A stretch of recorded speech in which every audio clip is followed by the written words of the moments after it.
하나님의 말씀 사도행전 19장 21절과 22절 변재인 지사님 봉독하겠습니다. 이 일이 있은 후에 바울이 마게도냐와 아가야를 거쳐 예루살렘에 가기로 작정하여 이르되 내가 거기 갔다가 후에 로마도 보아야 하리라 하고 자기를 돕는 사람 중에서 디모데와 에라스도 두 사람을 마게도냐로 보내고 자기는 아시아에 얼마 동안 더 있으니라. 오늘은 41절까지 설교를 하려고 하다가 21절에 바울이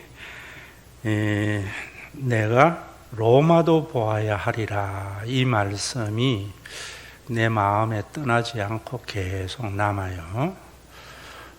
당위성을 말하는 거죠. 자기는 당연히 로마도 보아야 한다. 그래서 제가 이 부분을 중점적으로 설교를 하려고 3번 나누었습니다. 우리가 흔히 바울의 선교의 최종적인 목적은 로마다. 그래서 맨 마지막에 이제 로마로 가서 복음을 전하는 것이었다, 이래요. 근데 거기에서 왜 바울이 로마로 가서 복음을 그렇게도 전하기를 원했는가, 그것을 당연시했는가, 이럴 때에 많은 신학자들이나 목사님들은 제국적 선교관을 가지고 그렇게 말을 합니다. 로마 제국의 심장부인 로마가 복음화되어지면은 세계가 기독교화된다. 또 그래서 기독교가 세계 종교로 발돋움했다, 이런 이야기를 합니다. 정말 그럴까, 이런 생각을 제가 했습니다. 로마도 보아야 하리라고 했던 것을 우리는 이 시대의 사관이라든지 또 어떤 주의를 가지고 보면은 그렇습니다. 그런데 바울의 심정에서 돌아가서 보면은 전혀 달라요. 우리가 지난주일을 봤지만은 바울은 유대 해당에 다니면서 복음을 전하다가 받지 아니하니까 이제 그들을 떠나서 두란노 서원을 세워서 복음을 전했습니다. 왜 그랬는가? 정말 세워지는 교회가 하나님의 나라가 되는 간절한 바람이 있기 때문이고, 또 그것이 유대인의 해당만이 아니고 어느 곳에서나 교회가 세워지기를 바라는 간절한 마음이 있었습니다. 로마 제국의 심장부인 로마도 당연히 하나님의 나라로서의 교회가 맛보아진다면은 온 세계가 얼마나 좋은 세계가 될 것인가, 이런 바람이 있었지요. 저는 신학을 하면서 이런 생각이 아주 초창기에 있었습니다. 예수를 믿으라는 것을 우리는 복음이라고 하는데, 그 복음이라는 말이 굿뉴스, 기쁜 소식, 이런 말이거든요. 예수를 믿는 것이 왜 모든 사람에게 기쁜 소식이 되는가, 이런 퀘션을 가졌습니다. 예수를 믿는 사람들 중에서도 기쁜 소식이 되지도 못하고 하나의 멍에가 되어서 교회에 벗어나지도 못하고 신앙생활하는 사람도 많이 있고, 또 예수를 안 믿는 사람들에게 왜 이 소식이 기쁜가, 예수 믿어야만이 천국에 갈 수 있기 때문인가, 그렇다면은 죽을 때 예수 믿으면 되는 것이 아닌가, 이런 생각을 했습니다. 그러다가 그리스도적 사건을 통해서 복음을 알고부터 그렇구나, 그런데 우리가 이런 교회를 만들지 못하고 있구나, 우리가 자본주의적 가치관이나 제국적 선교관으로 교회를 보고 있구나, 이런 것을 알면서 제가 복음, 교회의 목회의 방향이 많이 달라졌습니다. 바울은 유대교가 하나님의 나라인 줄 알았어요. 그래서 열심히 율법을 지켰고 유대교의 모든 전통과 규례를 지키려고 했는데, 현실의 유대교는 그러지 못한 거지요. 모든 규례가 사람들을 억압하기도 하고, 또 분명히 종교적인 목적이나 유대의 선민사상에 의해서 유대가 세상을 지배하는 나라가 되기를 바람은 있었지만은 그거는 또 다른 억압을 낳는 이런 일들, 그런 것들에 대한 깨달음, 그런 것이 눈에 보이게 된 것이요. 그게 왜 그런가 하면 영적인 눈이 열린 겁니다. 바울이 그런 영적인 눈이 열린 것은 왜냐하면은 성경의 말씀을 새롭게 보기를 시작했고, 그 새롭게 본 것이 뭐냐면은 이번에 나온 책 중에 여러분들 요엘서 있잖아요. 그 요엘서를 새롭게 이해하게 되었고, 또 예수님의 산상수훈의 말씀을 새롭게 이해하게 되었고, 그 이해한 것이 자기가 핍박하러 간 다메섹 교회의 모습을 통해서 확인하게 된 거예요. 그래서 이래 믿어서는 안 되겠다 하는 자각이 생긴 겁니다. 그러면은 예수님의 산상수훈의 말씀 중에 보면은 마태복음 7장에 이르지요. 구하라 그리하면 너희에게 주실 것이요, 찾으라 그러면 찾아낼 것이요, 문을 두드리라 그리하면 너희에게 열릴 것이니 구하는 이마다 받을 것이요, 찾는 이는 찾아낼 것이요, 두드리는 이에게 열릴 것이니라. 너희 중에 누가 아들이 떡을 달라면 돌을 주며 생선을 달라 하면 뱀을 줄 사람이 있겠느냐? 너희가 악한 자라도 좋은 것으로 자식에게 줄 알거든 하물며 하늘에 계신 너희 아버지께서 구하는 자에게 좋은 것을 주시지 아니하겠느냐? 그래서 여러분, 신학자들이나 목사님들 중에 구하라, 찾으라, 문을 두드리라 라는 것은 진행형으로 되어져 있다. 그 말은 내가 구하는 것이 이루어질 때까지 구해라는 것이다, 그런 이야기를 합니다. 그런데 이 말씀은 제가 지난주에도 여러분들에게 말씀을 드렸지만은 풀밭에 있는 많은 피리 소리들 가운데에 선한 목자의 예수님의 피리 소리가 아니에요. 그런 것들을 여러분들이 보지 못하기 때문에 기도는 열심히 응답될 때까지 하는 거구나, 이런 믿음을 가지게 되고, 그 믿음이 여러분들을 억압하게 되어지고, 그런 믿음이 교회에 만연되어져 있기 때문에 교회가 하나님의 나라를 맛보지 못한다, 이 말입니다. 진짜 이런 것들을 여러분들이 가리는 것은 신학적 훈련이 필요하다 그랬지요. 누가복음에 가보면은 똑같은 말씀을 하고 있습니다. 그래서 마태복음이 있고 누가복음이 있는 겁니다.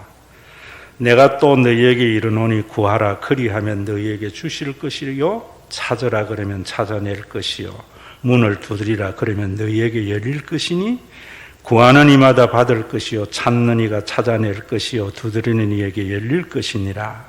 너희 중에 아버지 된 자로서 누가 아들이 생선을 달라면 생선 대신에 뱀을 주며 알을 달라 하면 하는데 전갈을 주겠느냐? 너희가 악할지라도 좋은 것을 자식에게 줄 알거든 하물며 너희 하늘 아버지께서 구하는 자에게 성령을 주시지 아니하겠느냐, 이래요. 예수님이 뭘 구하고 뭘 찾고 뭘 두드리는가 하면은 성령이 오시기까지 구하라, 이런 말입니다. 이런 말을 가지고 또 예수를 믿어도 성령의 은사를 받기까지 기도해야 돼.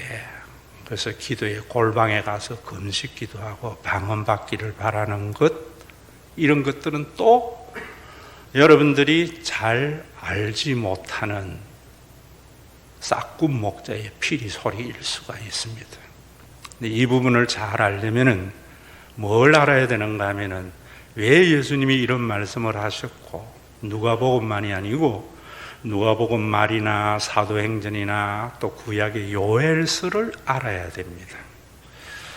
예수님이 이 말씀을 하시면서 마지막 부활하시고 돌아가실 때까지 뭐라는가 하면은 너희는 내가 약속한 것이 너희에게 임하기까지 예루살렘을 떠나지 말고 기도하라, 이래요. 그 예수님의 말씀대로 예수님의 제자들과 여인들이 마가의 다락방에서 기도를 했어요.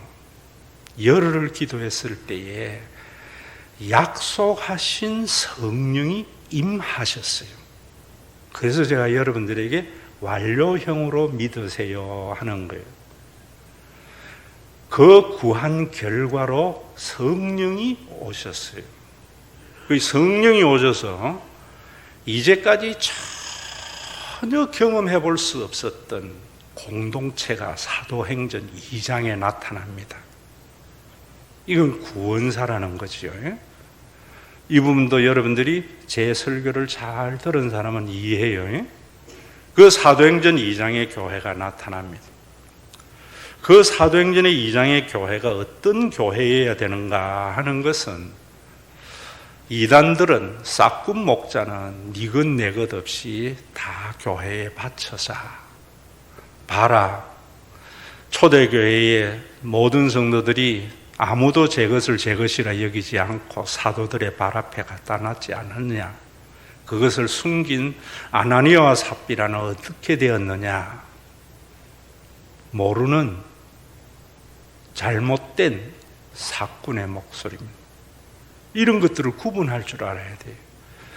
이것을 알려면 요엘서 2장에 가서 여러분들이 본문을 알아야 됩니다. 그 요엘서 2장에는 어떤 말씀이 있어요? 그 후에 내가 내 영을 만민에게 부어주리니 너희 자녀들이 장래일을 말할 것이며 너희 늙은이는 꿈을 꾸며 너희 젊은이는 이상을 볼 것이며. 요엘은 왜 하나님이 이런 계시를 줬는지 알지 못하고 써놨어요. 말세에, 여기에는 그 후라 했지만은 또 요 앞에 성경에는 말세에, 마지막 시대에 내가 내 영을 만민에게 부어준다. 만민에게 성령을 부어주면 어떤 일이 일어난가 하면 너희 자녀들은 장래일을 말할 것이며 너희 늙은이는 꿈을 꾸며 너희 젊은이는 이상을 볼 것이다. 요엘은 몰랐지만은 우리는 알아요. 이 예언대로 예수님이 오셔서 성령을 보내어 주심으로 만민에게 성령이 부어져서 이런 공동체, 주님의 몸된 교회가 세워졌구나 안단 말입니다. 바로 이런 부분들을 바울이 깨닫고 난 뒤에 어떻게 깨달았는가? 저 이단이라고 잘못 믿는 저것들을 잡으려고 다메섹에 예수 믿는 사람들을 잡으러 가다가 다메섹 도상에서 예수를 만났단 말입니다. 그리고 그가 손에 이끌려서 간 것이 다메섹 교회인데 그 교회에 가서 유대교와 전혀 다른 공동체를 보았거든요. 자기네들을 핍박하러 온 자신을 자기의 가족과 같이 여기면서 돌봐주는 것을 보면서 내가 성경 잘못 봤구나. 유대교가 싹군이 말하는 피리 소리였구나. 예수님만이 참된 선한 목자이구나. 나는 양의 우두머리가 되어서 이 선한 목자의 소리를 사람들에게 전해야 되겠구나. 이런 걸 알은 거예요. 오늘도 제가 여러분들에게 사탄은 여러분들의 운명을 가지고 장난치는 존재가 아니라 인간이 가지고 있는 사상을 가지고 사람들을 지배하는 존재다. 이런 이야기였지요. 여러분 교회에서도 얼마나 많은 잘못된 제국적 사관을 가지고 성경을 각색하고 그것에 여러분들이 현혹되어져 있는지 몰라요. 우리가 기독교의 역사를 볼 때에도 314년 콘스탄티누스가 기독교를 공인한 것을 굉장한 하나님의 위대한 역사라고 하는데 그때부터 기독교의 위기가 초래되었다는 것은 복음을 아는 사람들의 눈에는 보여요. 봐라, 우리 하나님께서 얼마나 능력이 있으면은 콘스탄티누스가 마지막 막센티우스와 밀레노 다리에서 전쟁을 하기 전에 그의 아내에게 환상이 보여서 십자가를 들고 나가서 이김으로 말미암아 로마를 통일하고 그 그 전쟁에서 승리하게 한 십자가를 통해서 기독교를 공인한 거다. 제국적 사관으로 보는 거거든요. 복음의 사관으로 보면은 이 콘스탄티누스가 왜 기독교를 공인했는가? 기독교의 역사에 보면은 다니엘서 강의할 때 다 말했습니다. 로마가 오현제의 다스림이 있고 난 뒤에 250년 동안 군인 황제 통치가 시작이 됩니다. 250년 동안 군인 황제의 통치 기간에 황제가 50명이 세워집니다. 피비린내 나는 권력의 투쟁이 있었습니다. 맨 마지막 6황제가 다스리다가 마지막에 남은 것이 막센티누스와 콘스탄티누스가 마지막 대결을 하는 겁니다. 그 대결에서 콘스탄티누스가 승리를 했어요. 승리를 해서 로마 제국을 통일을 하고는 어떤 마음이었겠어요? 지난날을 볼 때에 권력이 뭔데 그 2년마다 황제가 바뀌면서 엄청난 숙청과 피비린내 나는 악의 다툼 속에서 권력을 탐취해가지고 내가 다스리는 로마가 이래서는 안 되겠다. 어떻게 다스려야 되겠느냐? 이게 무식하지 아니하고 머리가 있는 사람이라면 당연히 하는 고민이겠지요. 왕으로서, 대통령으로서. 그때 어떤 이야기가 있는가 하면 이 문서에 나옵니다. 시즈요. 우리 로마에 이상한 무리가 하나 있습니다. 어떤 무리인데? 자기가 열심히 수고를 하고는 자기 공동체의 사람들에게 나누어 주는데도 조금도 아까워하지 않는 이상한 무리가 있습니다. 우리는 다른 나라를 쳐들어가서 침략하는 것은 전리품을 탈취하기 위한 건데 수고의 대가 전리품을 그들은 전쟁을 한 자에게 나누어 주는 전리품인데 전혀 동참하지 않는 사람들에게도 나누어 주어서 가난하지만은 굶어 죽는 일이 없는 그런 공동체가 있습니다. 그리고 이 공동체는 참 이상합니다. 로마는 황제를 중심으로 해서 지금 한국 교회의 목사, 장로 뭐 이런 것들은 다 로마의 체제를 그대로 도입해 온 거예요. 우리 로마와 정치 체계가 전혀 다르게 우두머리가 없습니다. 벌레와 같은 집단입니다. 자기 마음대로 윙윙 날아다니는데 나름대로의 질서를 잘 유지하는, 누군가가 감시를 하지 않아도 자기 역할을 하는 이상한 집단이 있습니다. 그게 뭔데? 에클레시아, 교회입니다. 로마가 교회와 같은 그런 정신으로 세워진다면 내 왕국이 얼마나 아름다워지겠나.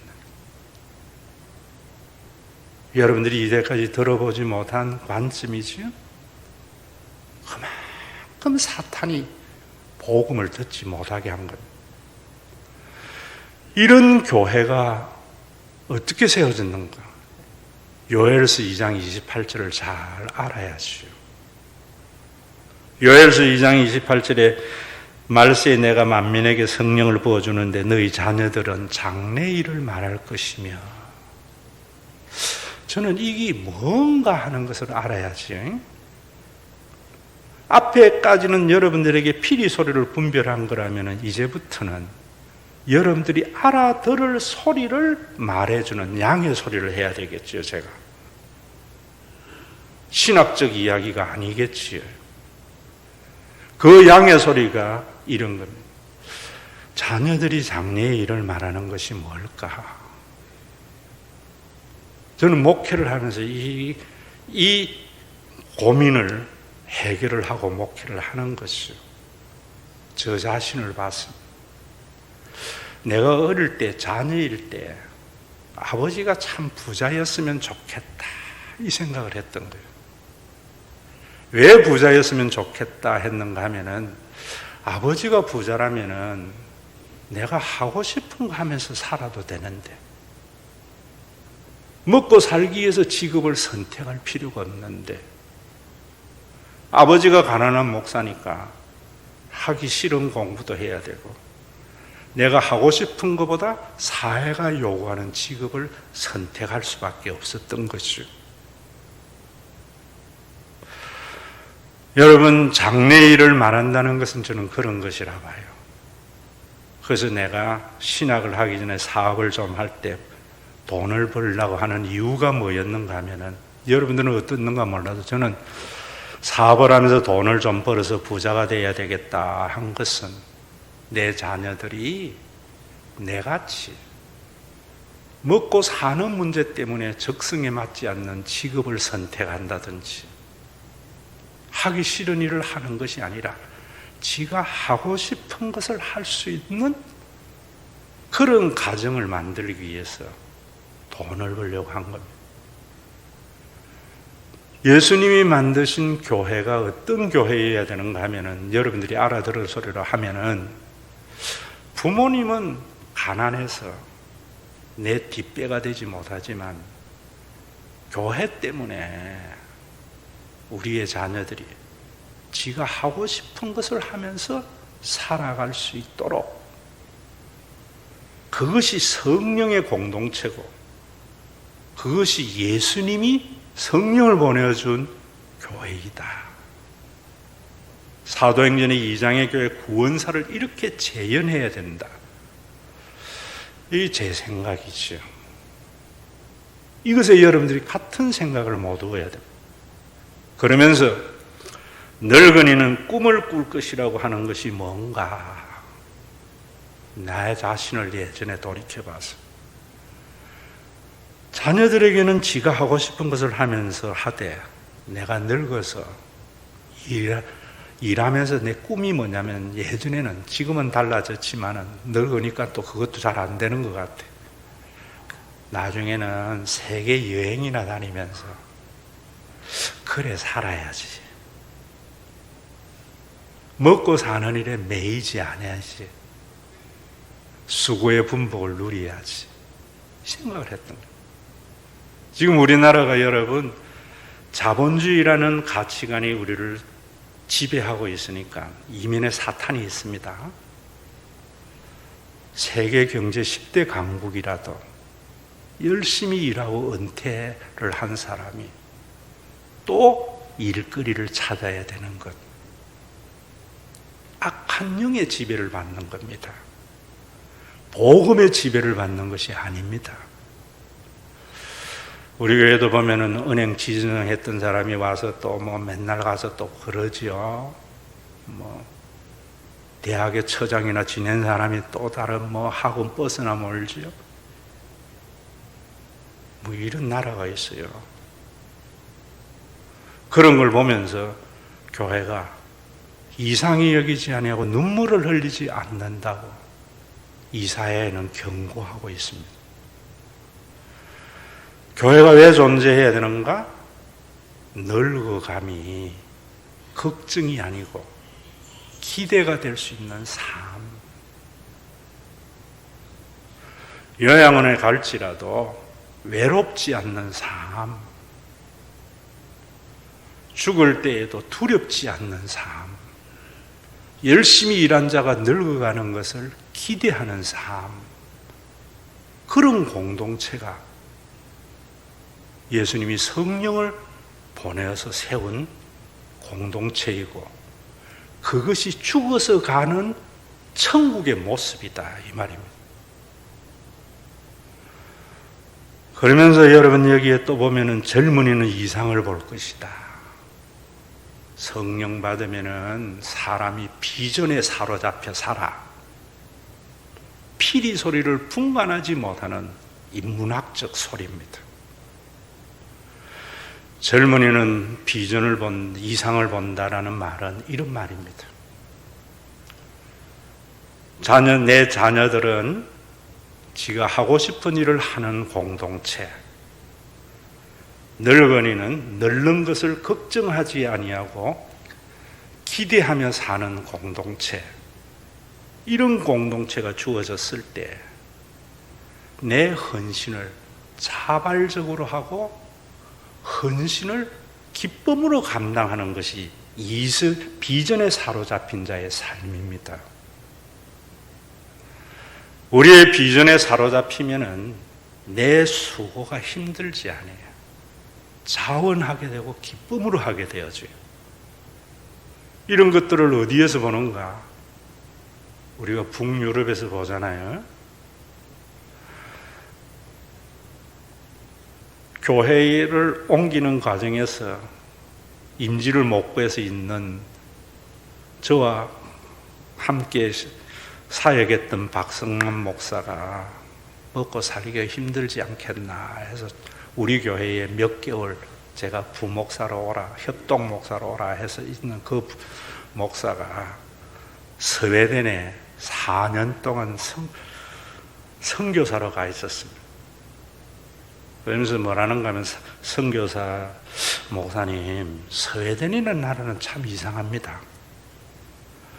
다 자기가 세금을 신고하는데, 월급을 받는 사람도 신고를 하는데, 마지막에 빨간 글자로 뭐가 들어가 있는가 하면, 이 외에 가외 수입이 있으면 자진 신고해라 라는 글이 붙어 있대요.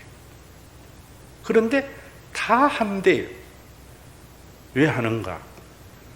만약에 신고 안 했다가 들키면은 세금 폭탄을 맞지만은, 그거보다도 자기가 낸 세금이 자기와 자기 자식들에게 돌아가는 것에 대한 확신이 있기 때문에 구태여 세금을 감출 필요가 없다는 거예요. 북유럽의 덴마크 같은 경우가 그렇잖아요. 세금이 소득이 높은 사람은 60% 세금 냅니다. 그런데도 그 세금을 아까워하지 않아요. 왜? 교육이 다 공짜입니다.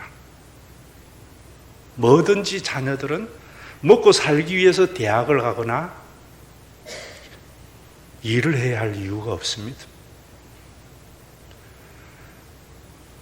직장을 잃어버려도 또 직장을 구할 확률이 거의 100%입니다.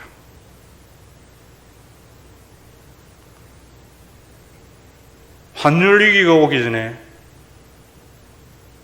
7년인가를 자기가 받던 월급의 90%를 줍니다. 나이가 들면은 병원에 가도 다 공짜입니다.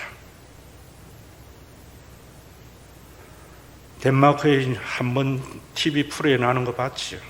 카페에 유모차가 아이들이 쫙 있고 엄마들은 카페에서 차 마시고 담수하고 놉니다. 지나가는 사람들이 그 엄마에게 애들 저래 놔둬도 되느냐 하니까 괜찮습니다. 지나가는 모든 사람이 자기 아이들과 같이 돌봐줍니다.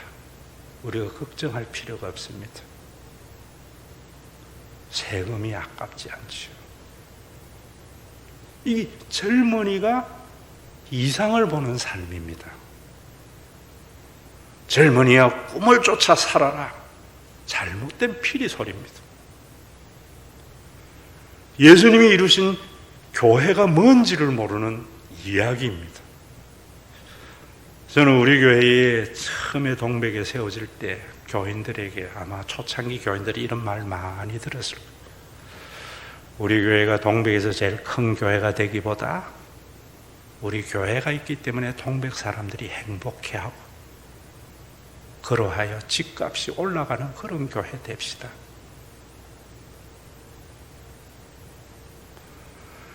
오늘도 여러분 여기에 바울이 내가 로마도 봐야 되는 당연한 것은, 로마 제국의 중심분 로마를 복음으로 점령을 해서 기독교 국가를 만들려고 한 것이 아니고, 자기가 잘못 믿어왔던 유대교, 세상을 지배하고 있는 잘못 믿은 로마의 제국의 사관을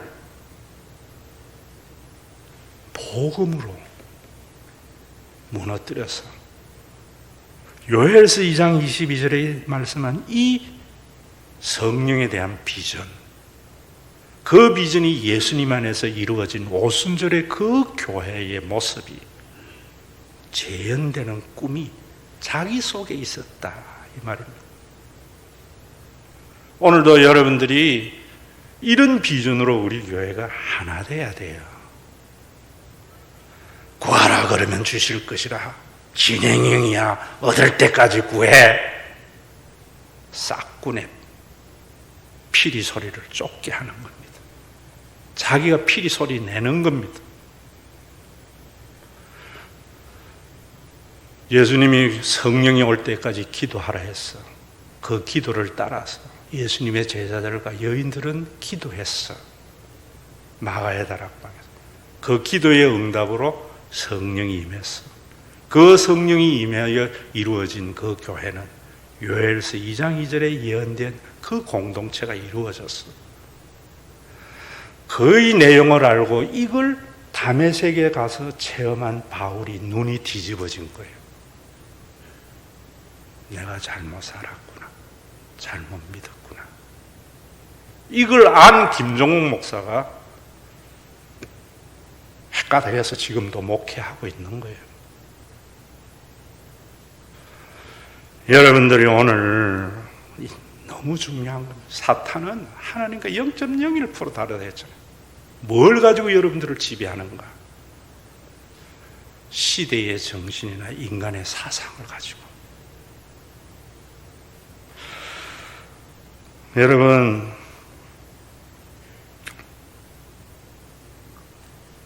지금 20세기는 사탄이 세상을 공산주의와 자본주의로 지배를 했어요. 공산주의는 70년 만에 끝났지만 자본주의는 공산주의보다는 좋은 주의가 되어서 끊임없이 수정당하고 있어요. 왜 자본주의 체제를 가야 되는가? 대안이 없기 때문입니다. 그래서 끊임없이 수정을 해요. 진리가 아니에요. 그런데도 목사님들과 교인들은 자본주의를 신봉하는 것이 얼마나 가슴 아픈지 몰라요.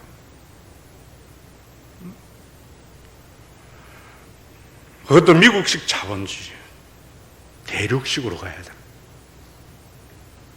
미국은 주식회사의 나라입니다. 유럽은 기업도 협동조합의 기업이 많습니다. 바르셀로나 FC 구단 같은 경우 협동조합이라는 말입니다.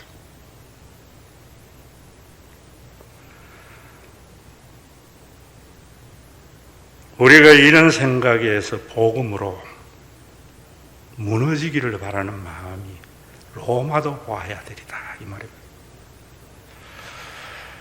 제가 여러분들에게 보는 시각이 참 다르지요.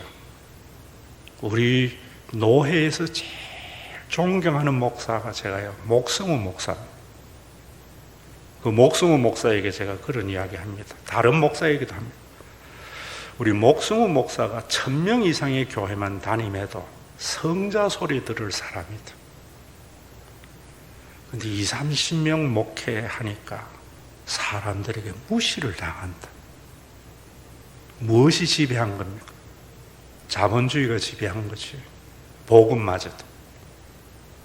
내가 이걸 언제 깨달았는가 하면은 94년도 중국이 개방되자마자 94년 이전인가? 중국에 갔습니다. 중국에 가서 심양 주변 아주 변두리 지역에 명령교회라고 있습니다.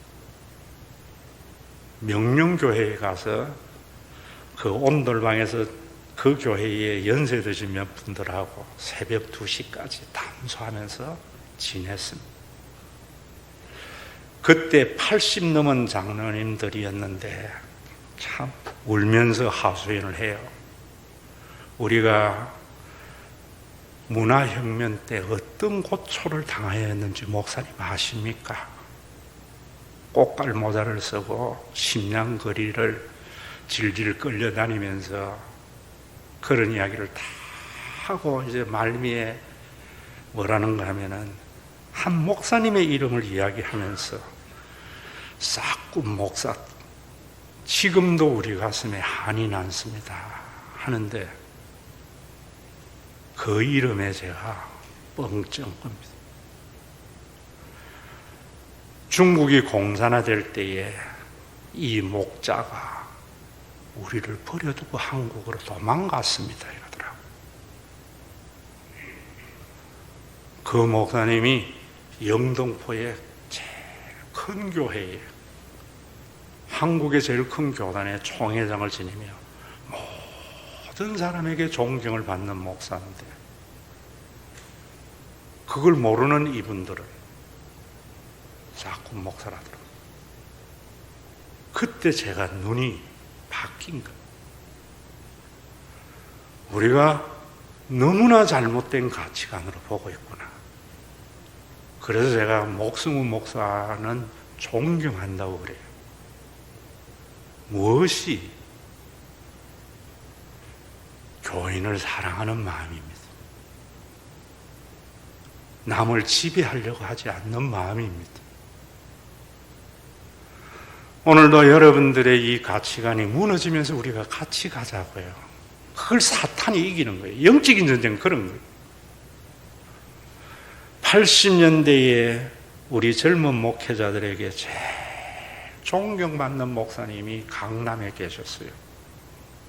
성공적인 목회를 하고 교회에서 지원을 받아서 받은 걸 가지고 장애인 재단을 세우고 북한 선교한다고 모든 거 퍼주고 참 훌륭하신 일을 많이 했어요.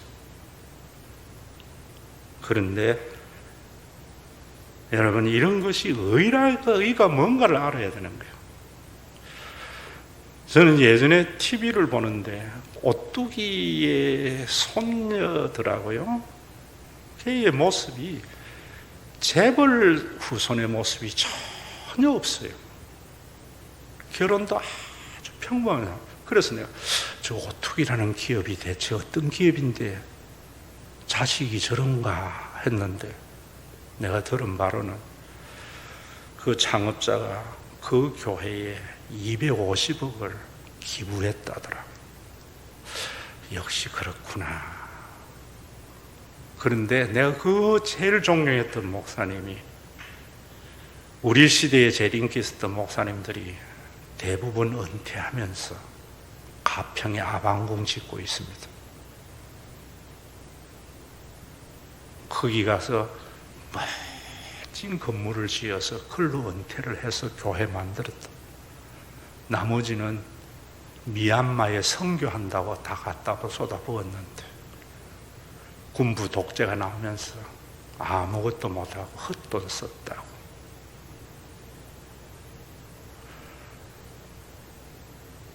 만약에 우리 교인들 중에 그렇다면 이런 생각해봤습니다.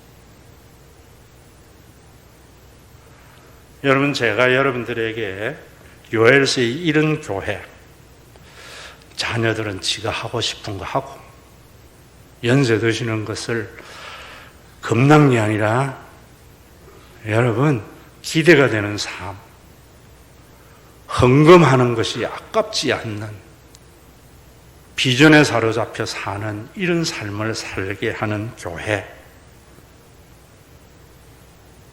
이런 교회가 되려면 자본주의를 무너뜨릴 때에 지금 대안이 없지만은 저는요 한편에 보여요.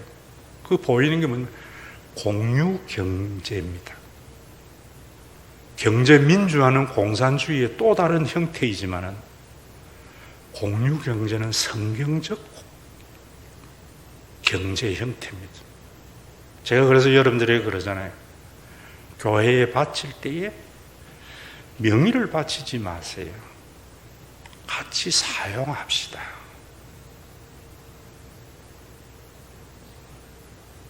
또 한 가지, 여러분들이 그러면 목사님 우리 교회의 자산이나 이런 것들은 어떻게 되겠느냐고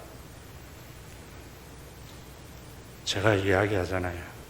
주님 앞에 갔을 때 책망은 뭐로 받는가? 내 인생의 대차대조표가 차변이 남을 때, 수입이 남아있을 때 주님에게 책망받아요. 제로가 돼야 돼요. 그래서 제가 여러분들에게 하는 말 중에 내 결심은 내가 수고한 건 내가 잘 누리다가 나하고 여러분들하고는 달라야 돼요. 나는 더 해야 돼요. 교역자는.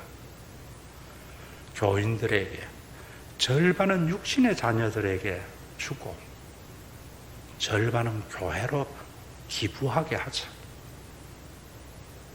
그러면은 자신의 삶을 누릴 수 있잖아요.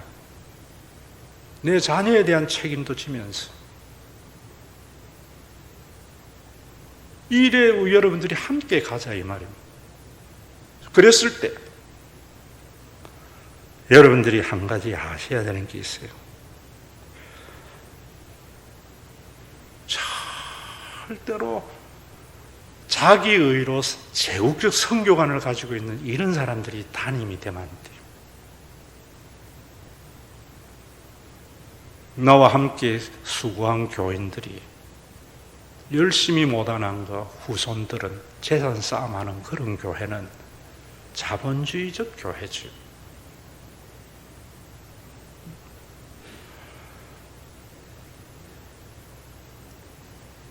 그러기 위해서 제가 여러분들에게 하는 이야기가 여러분들 자녀들을 우리 교회에 장로 만들고 권사 만드는 것에 신앙적 목표 두세요. 왜냐하면 내 자녀가 생활해야 할 교회이기 때문에 아깝지 않잖아요. 우리 집에 제일 큰 매형이 하나님은 믿는데 교회는 안 다녀요. 왜? 대방동이 알아주는 권사였어요. 교회는 열심히 다니는데 동네에 소문나고 며느리 구박하고 자기만 알고 제 매형이 그래서 교회는 안 다니는데 고대를 나와가지고 유황공고 선생을 하다가 동대문에 피역 장사해서 돈 좀 가지고 광명에 4층짜리 건물을 하나 가지고 사는데 매일 먹는 거는 소주하고 김치예요. 일도 안 하고. 그래서 아마 92년도인가 그럴 거예요. 부산에 이제 그래서 같이 내 차를 타고 내려가는 부산까지 내려가는데 꼼짝없이 내 옆에 앉았잖아요. 내가 물었어요. 매형, 살만하잖아요. 왜 소주만 먹고 그래서 하느냐고 하니까 아들 준대요. 아까워서 못 쓴대요. 근데 그 아들이 어떤 아들인가 하면은 서울대 경제학과 나와가지고 행시 재경 파트 합격해가 공무원 임직했다가 통계청 발령 나니까 사표 내고 사시해서 나중에는 가장 엘리트 검사로서 청와대 비서관, 대검 반부패과장, 법무부 법무과장, 중앙지검 형사부장 하다가 맨 마지막에 동부지청의 차장으로서 추미애 아들 지휘검사 때문에 찍혀가지고 사표 냈는데 김현장 갔어요. 근데 걔가 검사로 바로 초임받았을 때요. 그래서 내가 뭐라 했는가 하면은 아들이 잘났잖아요. 매형이 만약에 그 아들이 매형 돈 그거 바라면서 사는 아들이 되면 좋겠어요. 그러니까 우리 아들이 얼마나 똑똑한 아들인데 그런 아들 아니지. 처남 잘 알잖아. 그래서 내가 또 물었어. 매형, 그렇지요. 참 잘나고 잘 커가지고 매형이 주는 재산은 푼돈이 되는 능력 있는 아들이지요. 그렇지 이러더라고. 그래서 내가 그랬어요. 맞습니다. 나중에 매형이 그렇게 소주만 먹고 모든 재산이 아들 주려고 걔에게는 푼돈이 될 때 매형의 인생은 뭡니까?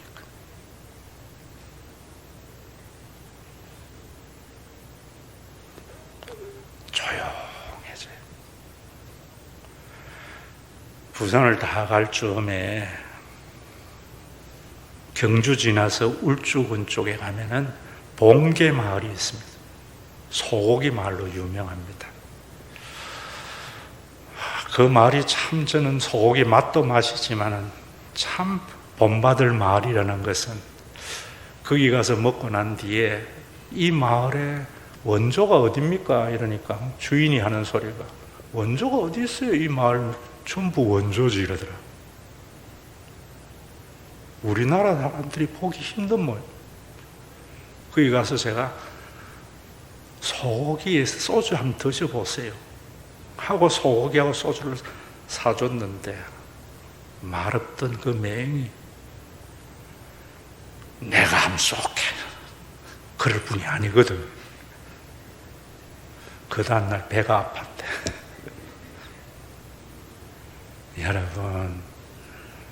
여러분들의 자녀를 잘 키우는 게 뭐냐면 부모 안 쳐다보고 살 수 있도록 키우는 게 잘 키우는 겁니다. 저는 우리 애들 잘 키웠다 봐요. 내가 뭐라 하면 아빠 번 건 아빠가 쓰세요.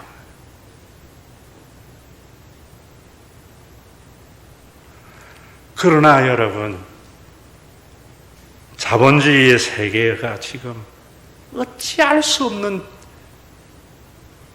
딜레마 때문에 수정되고 수정되는데도 안 돼요. 이미 예수님은 2000년 전에 이루어 놨거든요. 이걸 피리 소리를 분간하지 않는 못하는 목사들이 헛소리 하고 있으니까 모르는 거예요.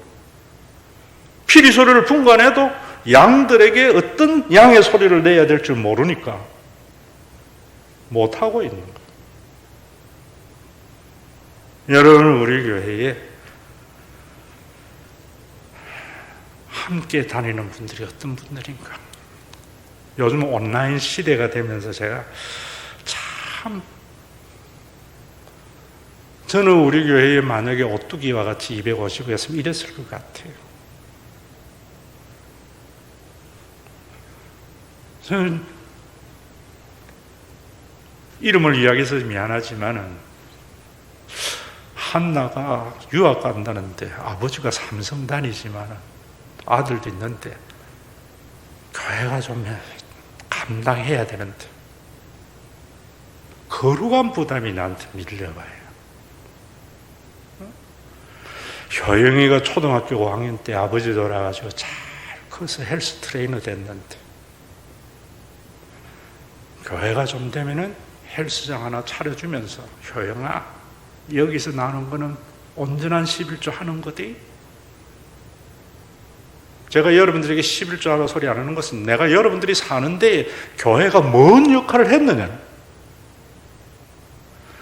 장차 그런 교회가 세워지는 것이 역사의식이죠. 내가 죽고 난 뒤에도. 그리고 투자한 거 반드시 갚아라. 네 동생 되나 네 다음 대에 또 일해줘야 돼. 그래서 우리가 많은 교회 하잖아. 당연히 엄마 걱정을 교회가 함께 들어줘야지. 말로만 배부르라, 더욱게 하라. 아니지요. 아니죠.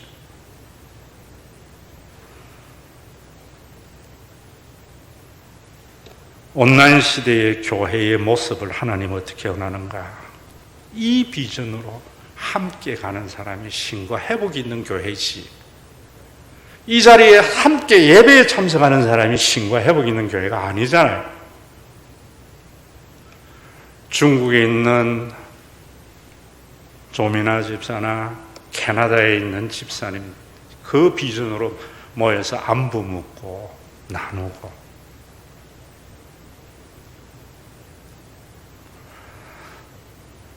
여러분, 우리 교회 초창기에 최한초 집사, 이상윤 집사 있었어요. 늘 내 마음에 남아있어요. 참 이쁘게 신앙생활하고 성품 좋은 분인데 가지 마라 했는데 필리핀 싸들고 가더라고요. 나중에 보니까 선교사한테 말린 것 같아요. 요즘 뭐 말리냐 난리냐 난리인데 쫄딱 망해가 왔어요. 언젠가는 교회가 이분들에게 힘이 되어줘야 되겠다. 찾으려고 그래요. 우리 교회 난에다가 참 어려워서 계좌 시도해주고 했는데 엮여가지고 나가면서 파르티안 샷이라는 걸 알지요? 옛날 파르티안 제국은 기마술이 뛰어난 제국입니다. 페르시아를 위협했던 제국인데 그 기마술이 말을 타면서 뒤돌아서면서 활을 쏴도 백발백중면중하는 그런 민족입니다. 그 민족을 그것을 잇대어서 영어에는 파르티안 샷이라는 말이 있습니다. 같이 이야기하고 잘 놀다가 돌아서 가면서 잘 먹고 잘 살아 침 뱉고 가는 것을 파르티안 샷이라. 교회에도 그런 사람들 많이 경험해보고 계좌시에서 하고 할 때 나갈 때 셨는데 참 아파요. 맞으면. 그러나 어쩌겠어요. 제 입으로 나가라 소리 한 번 한 적도 없고요. 나오면서 문제가 돼서 나가는 것도 아니고, 그런데도 파르티안 샷을 하고 가더라. 여러분,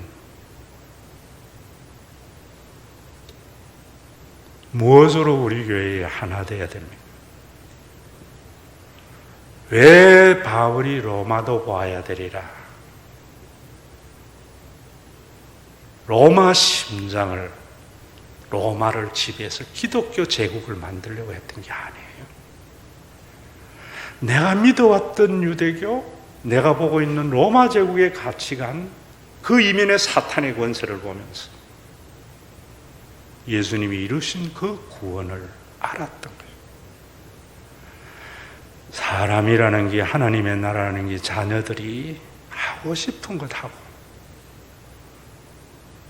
세상의 정치가들은 우리나라 부하게 하자지만 교회의 목사들은 왜 부해져야 되는데, 그 답을 주는 게 목사들입니다.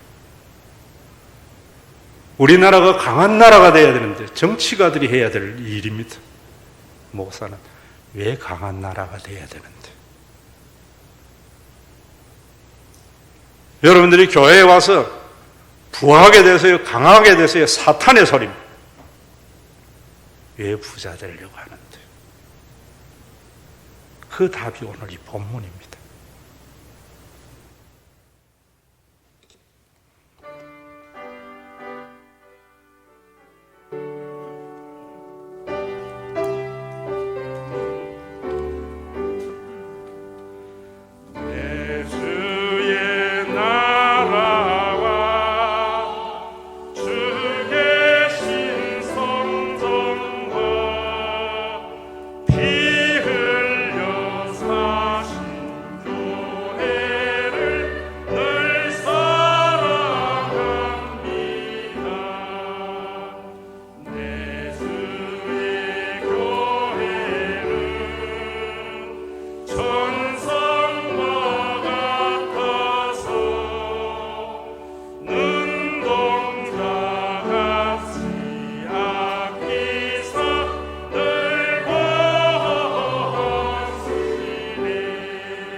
우리 주 예수 그리스도의 은혜와 아버지 하나님의 사랑하심과 성령님의 감동하심이 여기에 모인 우리 사랑받는 주의 자들아, 주께서 뜻하신 우리를 통해 펼치신다. 환난과 핍박들이 나를 더욱 강하게 하니 7번 넘어져도 8번 일어나는 이 믿음 굳센 믿음의 권속들과 이들을 지키시기 위하여 선물로 준 신과 회복 있는 교회 위에 온전한 하나님의 나라가 이루어지는, 주의 뜻이 이루어지는 그날까지 함께 있을지어다.